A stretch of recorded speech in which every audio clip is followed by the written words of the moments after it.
এক সাইদি অন্ধকারে লক্ষ সাইদি ঘরে ঘরে।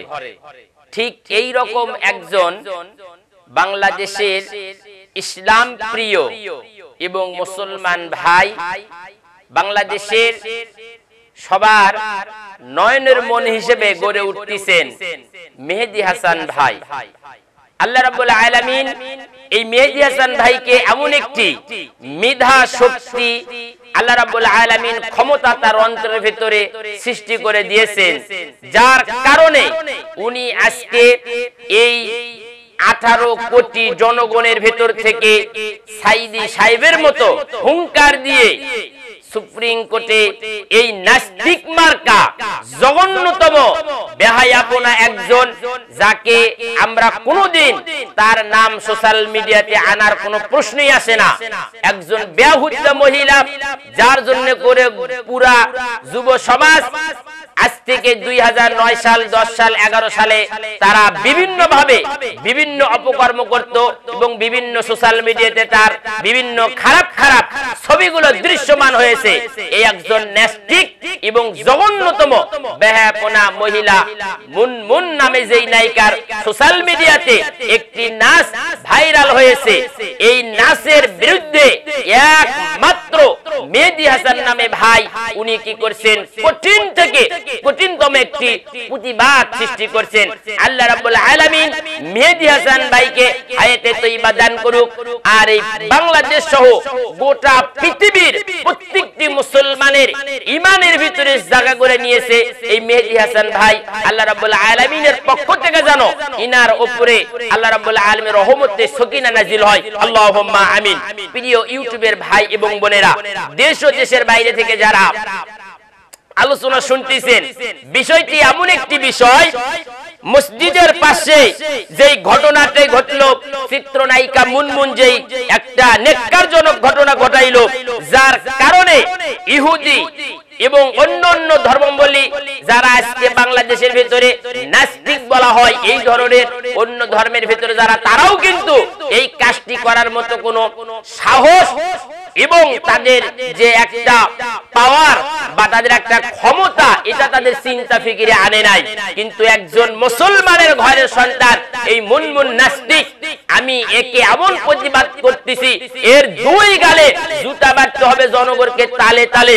কারণ এই যে ক্ষমা প্রার্থনা করার জন্য করে ফেসবুকে স্ট্যাটাস দিয়েছে যে আমি ক্ষমা চাইতেছি, আপনারা অনেকেই জানেন না, আজকে যে ক্ষমার যে নাটকটা শুরু করে দিয়েছে, এই ক্ষমার নাটকটাও হইল মেহেদী হাসান নামে যে ভাই, এর আইনের চাপের কারণে আজকে এই মুনমুন নায়িকা ক্ষমার জন্য করে জনগণের কাছে সে ফেসবুক লাইভে এসে স্ট্যাটাস দিচ্ছে, বিভিন্ন জায়গায় বলতেছে আমি জানি না।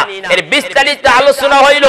নায়িকা মুনমুনকে নিগেল একটি নোটিশ পাঠিয়েছিলেন এই সুপ্রিম কোর্টের একজন আল্লাহ তাআলার বান্দা, একজন নব নির্মিত সাইদি সাহেবের মতো হুঙ্কার দিয়ে একটি নোটিশ যখন আইনের আশ্রয় যখন নাই উনি, এই আইনের উপর যখন উনি আস্থা রেখে নোটিশটা প্রেরণ করেন, আইনজীবী মেহেদী হাসানের নোটিশ বলা হয়েছিল নাসির যে কর্মকাণ্ড, উনি নোটিশে বলেছিলেন যে নাসির যে কর্মকাণ্ড এটা না জায়েজ, নাউযুবিল্লাহি মিন যালিক।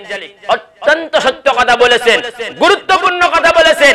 নাচ ইসলাম সমর্থন করে না, এমনকি আমাদের ইসলাম ধর্ম তো মানবেই না। হুজুর আকরাম সাল্লাল্লাহু আলাইহি সাল্লামের যুগেও কোনো নাচ ছিল না, এইজন্য উনি কর্মকাণ্ডকে নাজায়েজ এবং বাংলাদেশের আইন বহির্ভূত বলে উল্লেখ করেছেন যে মুসলমানদের ধর্মীয় জায়গা হলো মসজিদ, যে মসজিদ আল্লাহ রাব্বুল আলামিন যে মসজিদের কথা কোরআন শরীফের ভিতরে সুন্দরভাবে আল্লাহ রাব্বুল আলামিন উল্লেখ করেছেন, সেই মসজিদ এমন একটি দামি মুসলমানদের ধর্মীয় উপাসনালয়, আমাদের জন্য একটা দামি জায়গা, জান্নাতের একটি অংশ। এই রকম একটি দামি জায়গাতে সে এমন বেহুদ ভাবে কিভাবে এরকম ভাবে তার দেহ নাসাইয়া সে আল্লাহ রাব্বুল আলামিনের ঘরের সামনে সে এটাকে ভাইরাল করলো। সে বলছিল যে আমি এটা জানি না, আমি এটা বুঝতে পারি নাই, এটা আমার জানা ছিল না মসজিদ। আমি আপনাদের সামনে এর পুরো ঘটনাকে পরিষ্কার করে দেব। সে জেনে শুনে এই কাজটা করেছে। করেছে, কারণ সে যদি না জানতো, সে ওখানে যখন গেছে মসজিদে উপস্থিত হওয়ার পর উনি মসজিদ যে নাসার আগে উনি এমন একটি নদী সে ভ্রমণ করেছে, যেই নদীর নাম সখীপুর। উনি একটি নদীতে ভ্রমণ করেন, সাইল সিন্দুর নদীতে উনি ভ্রমণ শেষে দুপুরে সাউন্ড সিস্টেম বাজনা বাজিয়ে, চিন্তা করছেন আপনারা যে দুপুর বেলা সাউন্ড সিস্টেম যত বাজনা আছে দেখছেন সব কিছু বাজিয়ে উনি নৃত্য করেছে। আর মসজিদের ছবিটাকে উনি নৃত্যের মাধ্যমে গোটা সমাজের মাধ্যমে সোশ্যাল মিডিয়াতে ভাইরাল করে দেওয়ার পরও কিন্তু সে প্রতিবাদ বা তার ভেতর থেকে দুঃখ প্রকাশ করে নাই। সে দুঃখ কোথায় প্রকাশ করলো, কোথায় সে গেছে মনের ভেতরে তার ধর্মের প্রতি মানে এত দরদ উঠলো, সে এখান থেকে বুঝতে হবে যে এর ভেতরে কারণ আছে। মেহেদী হাসান ভাই যখন বলছিল এটা আইন বহির্ভূত এবং এই ধরনের কাজ বাংলাদেশে কেউ কখনো করে নাই, এটা করা ঠিক হয় নাই, এই জন্য উনি বিভিন্ন ভাবে এটাকে সোশ্যাল মিডিয়াতে না নিয়ে এসে উনি সরাসরি আইনের আশ্রয় নিয়ে বলছেন যে আমি নায়িকা মুনমুনের নামে এই একটি নোটিশ জারি করলাম, সে যদি 3 দিনের ভিতরে লাইভে এসে জনগণের সামনে ক্ষমা এবং দুঃখ প্রকাশ না করে তাকে আইনের আওতায় নিয়ে আসা হবে। প্রিয় মুসলমান ভাইয়েরা, দেশ ও দেশের বাইরে থেকে যারা আপনারা এই বিষয়টি লক্ষ্য করে দেখলেন, এই যে একজন নাস্তিক, এটাকে মুসলমান বললে ভুল হবে, আজকে কোন জামাতের কোন মসজিদের মুসল্লি এর বাবা কোন মসজিদে নামাজ আদায় করে, অবশ্যই নায়িকা মুনমুন একজন মুসলমানের ঘরের সন্তান। কিন্তু আজকে যে এমন একটি কাজ করেছে, এই মুসলমান হলে হবে কি একটা নাস্তিক মার্কা মুসলমান। কারণ এই ধর্মের ভেতরে যারা ধর্মকে অপমান করার জন্য করে, ধর্মের ভেতর থেকে যারা এরকম চিন্তা ভাবনা করবে, তাহলে কিন্তু এই ধরনের ব্যক্তির ধর্মের ভেতরে কোনো স্থান নাই। এই যে মেহেদী হাসান ভাই যখন লিগ্যাল নোটিশটা প্রেরণ করলেন, এর মাধ্যমে যখন উনি চাপ সৃষ্টি করলেন আইনের মাধ্যমে, সঙ্গে সঙ্গে সে ক্ষমা এবং মানুষের কাছে মাপ চাইতেছে, আমাকে মাফ করে দাও, আমি জানি না এটা মসজিদ ছিল। আসলে যে শাক দিয়ে মাছ ঢাকার মতো একটা সিস্টেম চালু করেছে, যে মসজিদের পাশে উনি এমন নৃত্য নাচলেন, এমন ভাবে গানকে ভাইরাল করলেন, বারবার ওখান থেকে কয়েকজন যুবক, আমি নিজেও দেখেছি ওই গানটা ফেসবুকের মাধ্যমে, একজন যুবক বলতেছে ভাই এটা মসজিদে ছবি দেখা যাইতেছে, বলতেছে ভালো করে ছবিটা উঠে নাও, এটাকে ভাইরাল করতে হবে। এই যে নাইসে নাইসে একটা পুরা 2-3 মিনিটের গান আপনি গাইলেন, সারাটা দিন আপনি মসজিদের যে বিভিন্ন জায়গাতে ভ্রমণ করলেন, আপনি কি ইসলাম ধর্মকে সিলা কলা পাইছেন? বাবার বাড়ির কি দামি কোন সম্পদ মনে করছেন? খবরদার, ইসলাম এমন একটি ধর্ম, আপনাকে সাবধান করে দিলাম, আপনার কোনো দাম নাই এই বাংলাদেশের ভেতরে। আপনি যত বড়ই ধরনের নায়িকা হন না কেন, কারণ কোন নায়িকার তো স্থানই নাই বাংলাদেশে। তুই একটা নাস্তিক মার্কা এবং বেহুদা একজন মহিলা, যার কারণে তুই এই কাজটা করেছিস। আমার মন বলতেছে তোর যে জন্ম, এই জন্মগত অবস্থায় দোষ আছে, না যদি দোষ থাকতো তাহলে মুসলমানের ঘরের সন্তান হইয়া এই ধরনের কোন কাজ কোন মুসলমান করে না। যেই বাংলাদেশের আজকে ইসলামের উপরে বিভিন্ন ভাবে আঘাত আনা হইতেছে। আজকে দেখেন মসজিদ, বিভিন্ন ভাবে মসজিদকে নিয়ে সোশ্যাল মিডিয়াতে বিভিন্ন রকম ভাবে ভাইরাল টপিক ছাড়া হইতেছে যে মসজিদের জায়গা নাকি বিভিন্ন ভাবে জমি দখল করা হয়ে যায়। এই যে সুদানে একটি ঘটনা দেখলাম যে কোরআন শরীফকে বিভিন্ন ভাবে তারা অপমান অবদস্ত করতেছে। এমন একটি কথা আছে, নকুল কুমার নামে বিশ্বাস একটি গান বলেছিল যে পৃথিবীর থেকে যদি ধ্বংস হয়ে যাওয়া সব বইয়ের দোকান, তবু পৃথিবীর থেকে হারাবে না 30 পারা কোরআন। আল্লাহু আকবার, সুবহানাল্লাহ সুবহানাল্লাহ। সে একজন বিধর্মী, একজন নাস্তিক, এমন একটি গান তার ভাইরাল করে দিয়েছে যে মানুষ পৃথিবীর থেকে ধ্বংস হয়ে যাক, যত কোরআন শরীফের পাতা আছে সব যদি নাস্তিকেরা মিলে পুড়ে ধ্বংস করে যায়, কিন্তু আল্লাহ রাব্বুল আলামিনের যে কোরআন, এই কোরআনকে ধ্বংস করতে পারবে না। এই কোরআনটি আল্লাহ রাব্বুল আলামিনের পক্ষ থেকে পৃথিবীর জমিনে এসেছেন, এটা কোনো সাধারণ বিষয় নয়। এই জন্য বাংলাদেশের যে আজকে 18 কোটি জনগণ, এনারা সবাই মিলে এই নিজে ক্ষমা চাইতেছে, এটা একটা নাটক ছাড়া কিছুই নয়। দেখে শুনে এই রকম কাজ আল্লাহর ঘরের পাশে করা এটা আমরা সমর্থন করি না। আর ক্ষমা নামে যেই বিষয়টি উনি সামনে নিয়েছে এটাও আমরা মানি না। ওকে দ্রুত গতিতে আইনের আওতায় আনতে হবে, কঠিন থেকে কঠিন শাস্তি দিতে হবে। যদি আজকে বাংলাদেশ সরকার এই নাস্তিক মহিলাকে, এই বেয়াদব মহিলাকে এই রকম ভাবে যদি শাস্তির আওতাভুক্ত না করে, তাহলে আগামীতে অন্য অন্য আরো নাস্তিক মহিলারা, চিত্রনায়িকারা তারা এই রকম সোশ্যাল মিডিয়াতে এসে আরব ইসলামের উপরে বিভিন্ন রকম ভাবে একটা কুনৈতিক করবে বা বিভিন্ন একটা ষড়যন্ত্র চেষ্টা করবে।